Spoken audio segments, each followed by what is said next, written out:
Anda menyaksikan Kompas Bisnis bersama saya Brema Ratenaya, Saudara. Gencatan senjata di Iran yang diumumkan oleh Presiden Amerika Serikat langsung diikuti oleh turunnya harga minyak mentah dunia. Sebelumnya Iran mengancam melumpuhkan Selat Hormuz sebagai jalur distribusi laut minyak dunia. Apa strategisnya Iran dan Selat Hormuz bagi Indonesia? Berikut ulasannya. Secara historikal, minyak dan Timur Tengah nyaris tidak pernah stabil. Keduanya seakan diciptakan selalu bergejolak. Perang antara Iran, Israel, dan kini Amerika Serikat terlibat membuat harga minyak mentah dunia naik turun. Fokus dunia saat ini bukan sekadar aksi militer, melainkan keberlangsungan Selat Hormuz sebagai jalur distribusi laut minyak dunia. Ancaman Iran menyerang Hormuz jika terrealisasi dipastikan mengacaukan dunia, termasuk Indonesia sebagai net importir minyak. Ini adalah peta Selat Hormuz, letaknya sangat strategis di Timur Tengah. Punya lebar 54 km, Hormuz merupakan pintu gerbang Teluk Persia sekaligus jalur rantai pasok berbagai komoditas dunia.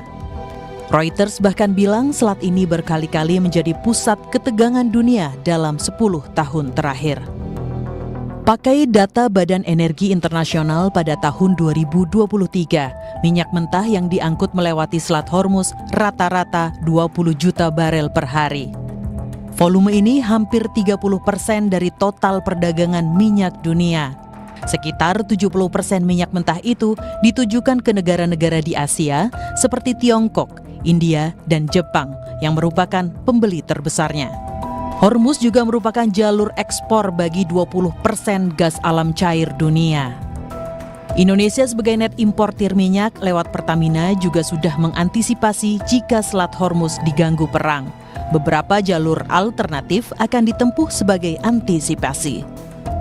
Ya, jadi terkait dengan situasi konflik di Timur Tengah yang mulai memanas, Pertamina sendiri sudah melakukan monitoring dan kami meningkatkan pengawasan terhadap pergerakan kapal-kapal tanker kami, khususnya yang memasok minyak mentah dari Timur Tengah dan sekitarnya ke wilayah Indonesia. Melalui Pertamina International Shipping, kami juga sudah mengecek dan sudah memastikan bahwa seluruh kapal yang melewati rute internasional saat ini dalam kondisinya aman, sehingga pasokan masih berjalan dengan normal. Pertamina juga sudah memitigasi dan merencanakan sejumlah rute alternatif jika memang nanti eskalasinya akan meningkat.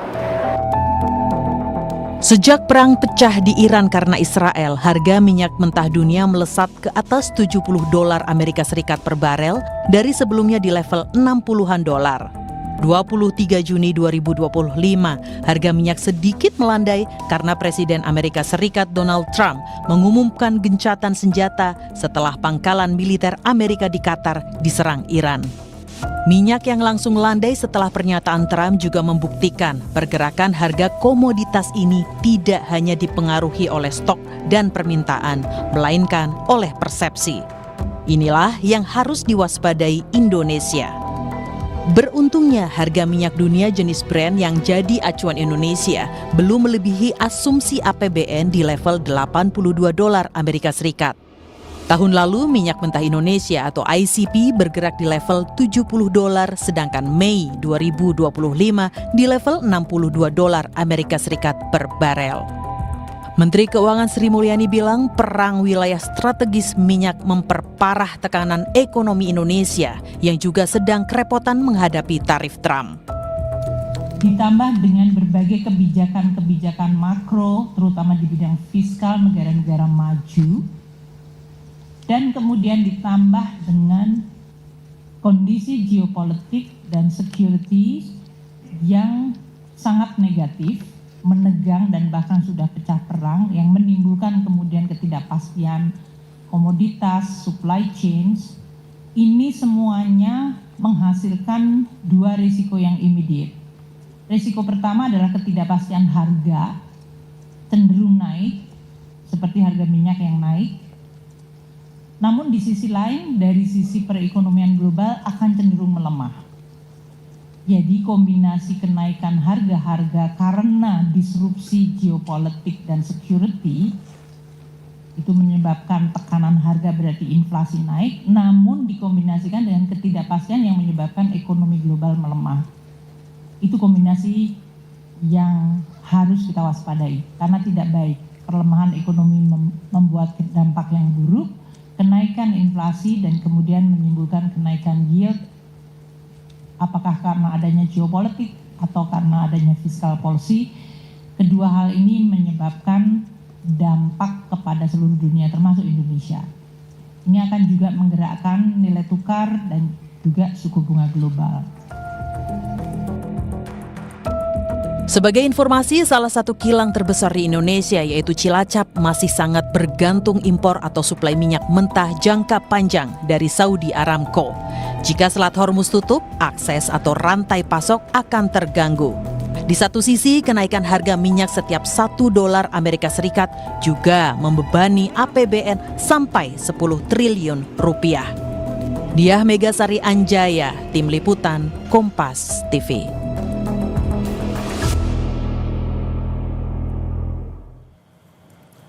Menteri Keuangan Sri Mulyani bilang perang pasti menjatuhkan resiko ekonomi bagi Indonesia. Kerugian apa yang mungkin dirasakan masyarakat Indonesia? Apakah harga BBM beresiko naik? Kompas Bisnis akan bertanya ke Kepala Ekonom Bank Sentral Indonesia. Maksud kami Bank Sentral Asia, David Sumual. Selamat pagi, Pak David.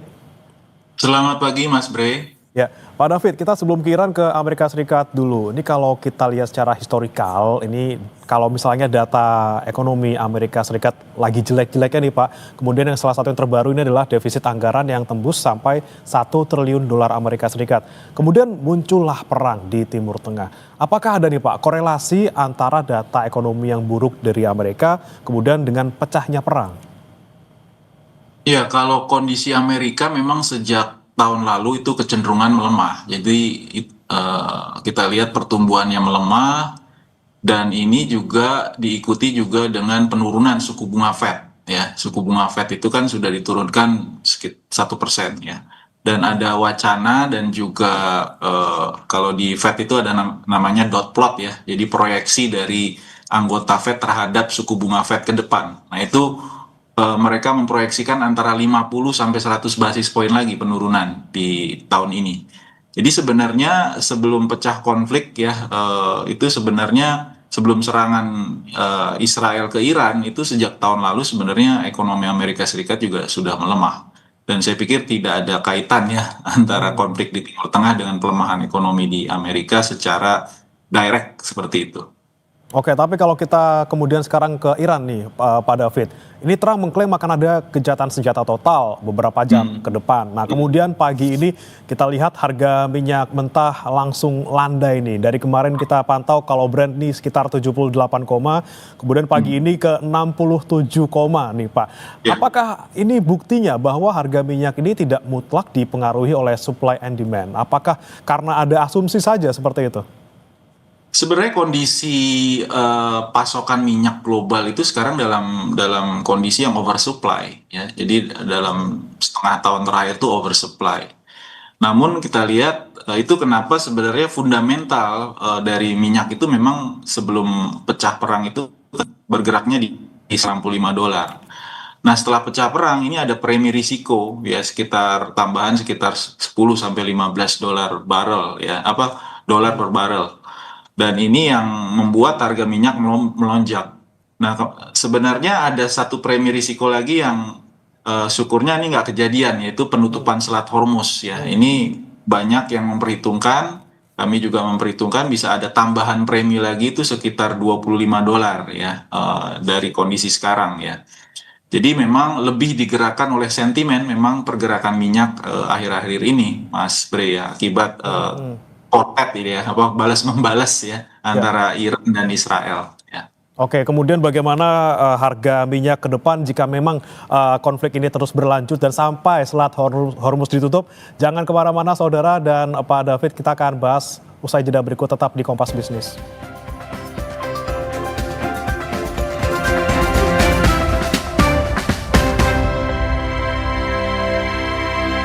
Berkomitmen mengangkat dan menyuarakan praktik bisnis yang bertanggung jawab.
Masih di Kompas Bisnis bersama saya Bremana Tenaya, saudara, dan masih bersama kami juga Kepala Ekonom Bank Sentral Asia David Sumual. Kita lanjutkan Pak David, kalau misalnya ini konflik antara Iran dan juga Israel tidak mereda juga, kemudian sampai-sampai amit-amit Selat Hormuz ditutup, Anda bisa proyeksikan berapa harga minyak dunia? Apakah bisa mencapai $100 Amerika Serikat Pak per barel? Ya, ini masih sangat dinamis sebenarnya perkembangannya ya. Apakah gencatan senjata ini betul-betul dilakukan oleh kedua belah pihak, ini juga masih dalam tanda tanya tentunya ya. Nah, ini kita harus tunggu perkembangannya dalam 1 minggu ke depan paling tidak ya. Nah, kalau Selat Hormuz ditutup, tadi saya sudah sampaikan memang bisa lebih dari $100 ya premi risikonya, karena Selat Hormuz itu memasok kurang lebih sekitar 20% minyak global ya. Bahkan kalau untuk gas itu lebih tinggi lagi, 30%. Walaupun memang negara-negara di sekitaran Selat Hormuz itu sudah punya contingency plan juga. Seperti misalnya Uni Emirat Arab maupun Arab Saudi, mereka sudah punya pipa sebenarnya ya, menyiapkan diri terhadap kemungkinan terburuk. Walaupun memang tidak optimal, mungkin hanya bisa dan perlu biaya logistik yang lebih tinggi lagi tentunya untuk menyalurkan misalnya minyak atau gas dari kebanyakan fieldnya Arab Saudi itu ada di timur ya, mereka harus salurkan ke barat dan ini perlu ongkos ya, dan juga tentu akan mengganggu ya lalu lintas di Selat Hormuz, sehingga preminya itu sekitar $20 sampai $25 lagi kalau ini sampai ditutup ya, jadi bisa melebihi dari $100.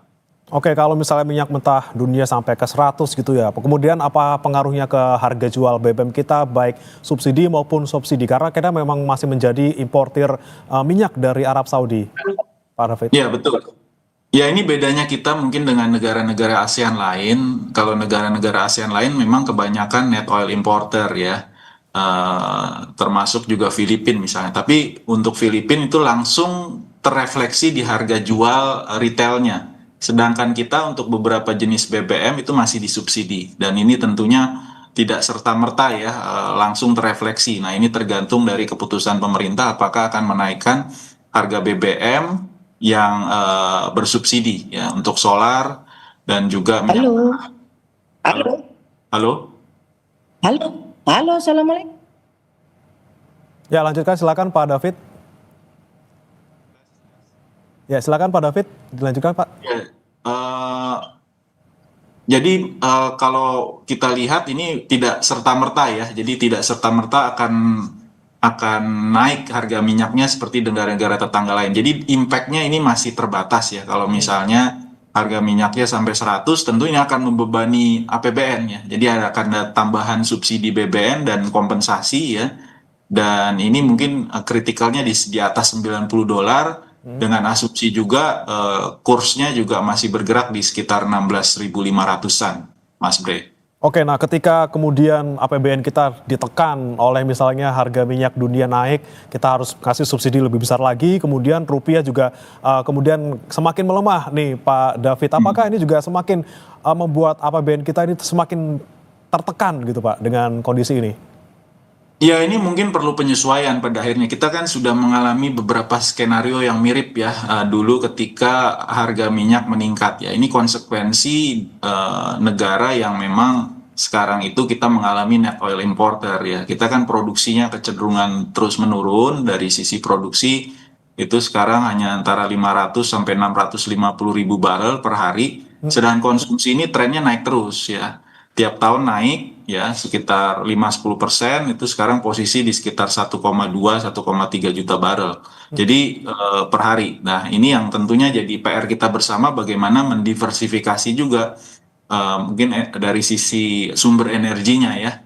Dan nah, ini peran dari pemerintah juga untuk mendorong eksplorasi dan eksploitasi energi yang lain ya. Energi yang lain kan banyak nih, mulai dari energi terbarukan, energi geotermal, lalu juga batu bara dan lain-lain, yang sehingga energi mix-nya jadi buat Indonesia risikonya bisa kita kurangi ya, kemungkinan terburuk dari kenaikan harga minyak misalnya. Oke, bisa cari alternatif sumber lain ya Pak ya. Betul, Kemudian, tapi betul. kalau kita lihat proyeksi rupiah sekarang ini Pak, kemudian apa Anda lihat jangka panjangnya gejolaknya seperti apa? Apalagi misalnya sekarang investor asing lagi ragu-ragu gitu ya untuk ke Indonesia, pasar keuangan kita lagi seperti ini gitu ya di negara-negara berkembang ini. Seperti apa Anda melihatnya?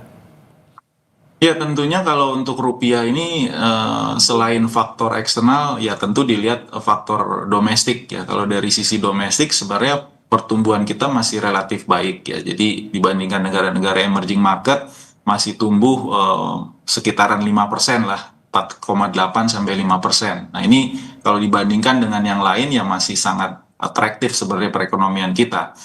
Tapi memang kita cukup vulnerable kalau ada gejolak-gejolak ya seperti tarif ini kan juga yang menyebabkan rupiah kita tertekan nih, salah satunya adalah gejolak akibat perang tarif ya. Nah ini yang kita khawatir karena juga peran dari asing di pasar portofolio juga masih relatif lumayan besar gitu ya. Jadi keluar masuknya asing di pasar portofolio itu juga bisa mempengaruhi stabilitas dari rupiah sendiri, Mas Bre. Oke, baik. Tapi kita kembali ke minyak nih Pak. Memang sekarang beruntungnya nih kenaikan harga minyaknya masih di bawah asumsi APBN, di bawah 82 dolar Amerika. Tapi apakah kita harus antisipasi dari sekarang? Dan kira-kira kalau ke depannya memang amit-amit gitu ya Pak, di atas 82 ataupun 100 sampai minyak melesat, kita prioritasnya kemana nih Pak? Kita bengkakkan subsidi dari APBN sampai kayak gitu, apakah nanti kita naikkan BBM harganya ketika misalnya